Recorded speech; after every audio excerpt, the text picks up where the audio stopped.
My stepmother turned me into her personal maid for 2 years. But she made one mistake. She underestimated me.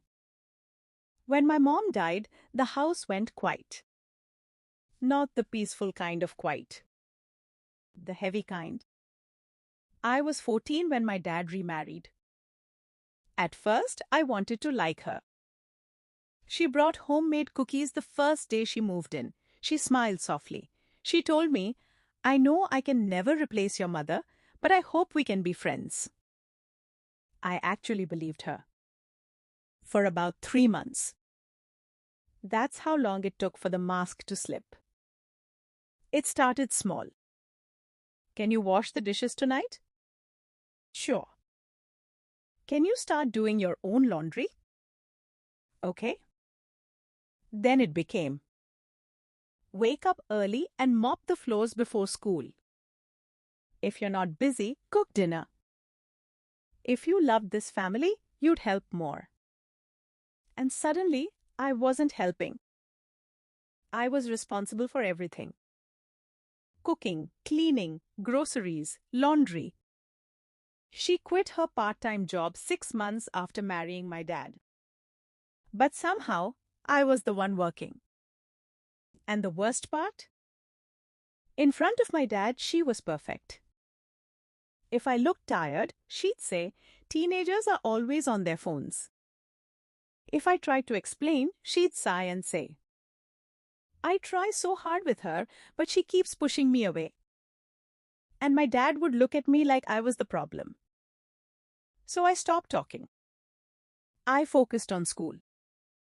I kept my head down. For 2 years, I lived like a guest in my own house. Then things got worse. She started locking the pantry. If I wanted snacks, I had to ask. She monitored how long I showered. She once told me, "Your father already spends too much money on you." That sentence stayed in my head for weeks. Too much money on me. His daughter. One night, I overheard something. She was on the phone in the kitchen.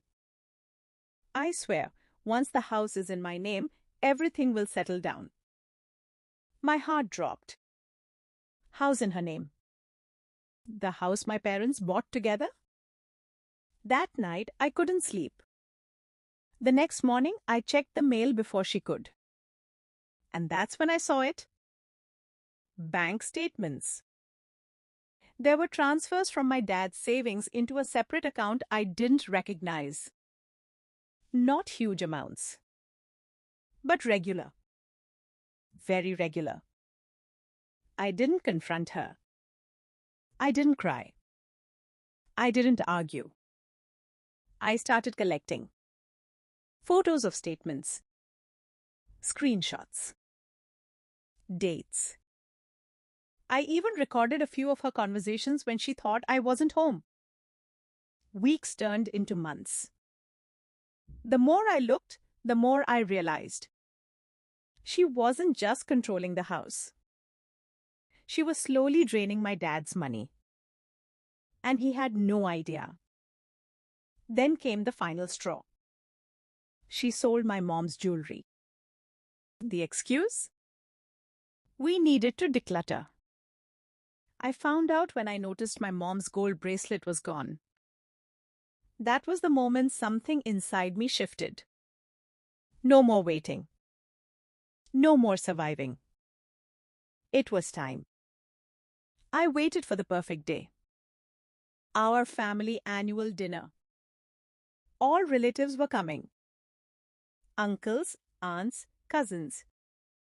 She loved hosting because it made her look like the perfect wife. That evening, she wore a bright red dress. She walked around smiling, serving food, laughing loudly. And then she made a toast. "I've worked so hard to keep this family together," she said. Worked hard. I almost laughed. That's when I stood up. My hands were shaking. But my voice wasn't. "I think we should all see how hard you've been working." The room went silent.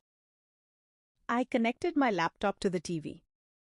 First slide. Bank transfers. Dates. Amounts. Second slide. The new account under her name.